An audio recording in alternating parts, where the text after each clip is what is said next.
The Prefontaine Classic is officially over, and although my day is kind of running away from itself, I figured that, since people wanted to know, I'm going to give you my honest thoughts on the meet and, everything that, I witnessed, not just the performances, but, like, where does it all stand? Because pro track and field is in a very unique place. And yeah, I'm just going to get into it. So when I talk about the Prefontaine, I was watching the entire feed. I watched the entire meet from start to finish as far as the broadcast window. There was more track than what we just got on the broadcast window, to put it in perspective. And I think like the hurdles, for example, the women's short hurdles, I believe Akira Nugent won that. And when she did, like, that wasn't technically on TV. They like quickly showed a highlight. So you kind of lose the context. Regardless, I mean, Prefontaine as a professional track product, because I believe that's what we're trying to do out here. It was as good as you could have ever expected. I mean, I'm just going off of what we got. I mean, when you want to watch pro track, I mean, what more do you want? I mean, you got world records. I mean, we got two of them in the distance events. Shout out to, Faith Kipyegon and Beatrice Chebet for, for what they did. I mean, even in the distance events, like beyond the world records, I'm just going to go here. If you like distance running, even the races that didn't have records, they were still amazing. I mean, what we got in, the Bowerman Mile, I mean, like that race to the line between Nagus and Laros, I mean, again, it's everything you could have hoped for. But beyond that, we got meeting records, you had world leads. I mean, Lefile Taboho is back. I already shared my thoughts on that. No need to go back on it now. I'll talk more about the sprints, because that's why I, tend to put a lot of my energy on this channel. I try to reflect what, the people here, want to talk about. But in general, even the races that weren't, like the ones that didn't give you world leads or anything like that, like the men's 100 and the women's 100, they were as box office as you could ever want to get. I mean, that's really how I see it. I mean, Melissa Jefferson Wooden getting the victory over Julian Alfred. I mean, Shane Thompson coming back and reminding us why he is the world leader, why he is now the favorite to win the world championship gold. So, like, all the performances, put those on the shelf, and then let's talk about why it was so amazing. Because, again, there's multiple narratives here, and I'm going to get into all of it. And, hey, if we're going to have the conversation, let's have the real conversation. But, okay, I'll put it to you this way. Why was Prefontaine special? Like, if we want to focus on what was special about it, it really comes down to, we got the matchups that we want to see. Like, we got the types of athletes competing at a high level. I apologize if there's some noise. I'm outside, so you might hear something, just the sounds of nature. But we got the matchups that we wanted to see. That's what we got. And we got those matchups competing at a high level. I mean, we're deep enough into the season where the athletes know that by now I'm going to have to perform with, some level of, significance, like give you some performances that start to look like you're going to be ready. I mean, maybe not your true season best, like when it's all done, like not your world championship final performance, but you got to give us something. So that's what we were getting across the board. But pro track is not rocket science. It's really not. Give us the athletes that we want to see, the big names, and get them in races competing like it actually matters. So even when you move over to the field, I mean the throws, between, the shot put, I believe Kovacs was doing this thing. I know Tara Davis Woodhall got the victory in the long jump. I mean, that's what I'm talking about. Give us the athletes that, competing in events and competing at a level like it actually matters. Like, the Prefontaine delivered on that. Like, when we think about pro track and field, notice I said pro track and field, they gave it to you. But if you're new here, I want to say thank you for even making it this far into the video. And I'm Coach Rob, and if you really want to know what's going on with the fastest athletes in the world, then you are in the right place. And if anything that I say actually connects with you, it is always greatly appreciated if you would please like and subscribe. But if I don't, just let me know in the comment section, because I try to read them all. So now I'm going to put it in context, because my brain can't just stay there. Because I did a poll. This is before Prefontaine even happened. Because I think Prefontaine went as well as we ever could have hoped it would go. When I did that poll, what I'm looking at is, I asked, like, what do people want for the future of pro track and field?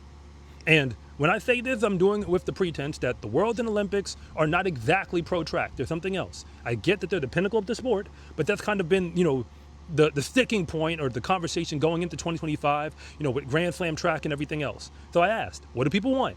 And on the poll, what I saw was, these are the options. So at the bottom, like, the least amount of people were like, hey, I'm just waiting for Worlds. I could care less about the rest of this. Those people were the vast minority. Then you had a group of people who were like, hey, I like the Diamond League in its current form. But that group was pretty small. Again, they were the minority. So there were two more groups there. I mean, the next group was a group that says we want to see a team-based league with the best athletes competing. What that looks like, nobody really knows. I mean, I have my ideas on what it could look like, but I know we're a long way off from that. But it is what it is. So that group existed. But the largest group, the largest group in the poll, was the group who said we want to see Grand Slam track or something like it. That was by far the group. More than half of the people chose that option. So even though the Prefontaine was as amazing as you could have hoped it would be, between the performances, the athletes, all of that, why is there this sense, again, at least in my community, that people want more? And I think where we want more is because it feels like when we're watching these types of pro races, there's still a lack of stakes. I mean, when you have meeting records and world records and all of that, that covers for the lack of stakes. But at the end of the day, it doesn't really matter what you do at the Prefontaine. Sha'Carri Richardson ran awful. That's just what it was. I mean, she was trying to get through it healthy. She's been dealing with injury. All of that we have to respect. But at the end of the day, she showed up to a professional race, the Prefontaine, a race that she dominated last year. Let's keep that in perspective. And this year, she was at the back of the pack, did not run well at all. And when the years look back over, when we review everything, it won't matter if she can show up at the World and take care of business. The same way that it won't matter that Julian Alfred lost, and it won't matter that Melissa Jefferson Wooden won. So when we say real stakes, there has to be something beyond the fact that the meet happened and that the competitions and the performances, it can't just be about the times and the records and the performances by themselves. They have to add up to something. In theory, the Diamond League final would be that thing. The problem is the athletes don't believe that and the fans don't believe it. The Olympics and the Worlds, this year is the World Year, that is where everybody's attention goes. If you gave people a choice, can you have a world medal or win the Diamond League final? Nobody's taking the Diamond League final because most people don't realize who wins the Diamond League finals. Akeem Blake won the Diamond League final last year in the 100. He was here at the Prefontaine and he was not in the front. Just saying.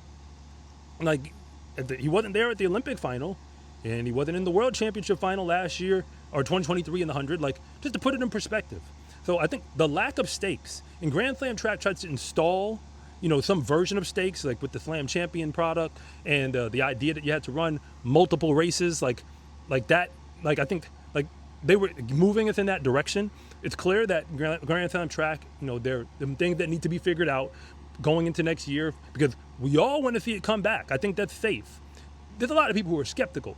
I'm going to speak up. Even Noah Lyles or Rod Benjamin to a lesser degree, but a Noah Lyles who expressed a lot of concern about Grand Slam track and whether it was feasible and, whether or not they were doing things the right way.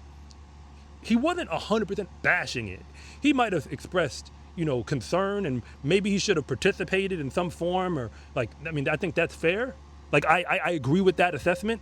But if we're just talking about, the league itself, the polls, they've already spoke for themselves. People want to see Grand Slam track come back or something like it. And I remember Noah Lyles saying, I want this to be successful. We need a league. We need a place. The World and the Olympics should not be our only option. These are professional athletes who don't have a viable option to prove their value outside of an international competition, one that's going to have non-professional athletes present.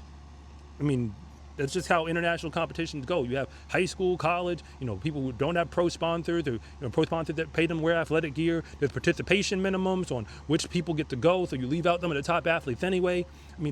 These are some of my thoughts about Prefontaine because I feel like on one end we got to see what I guess the Diamond League can be at its height, certainly in America, because they figured out how to get people to show up in Eugene. I don't know how they did it, but it certainly looked like that event was rocking, and the performances matched it. So all of that, again, you got to put that on the ledger. That happened. But even still, there's a sense that maybe there's something more or something's missing.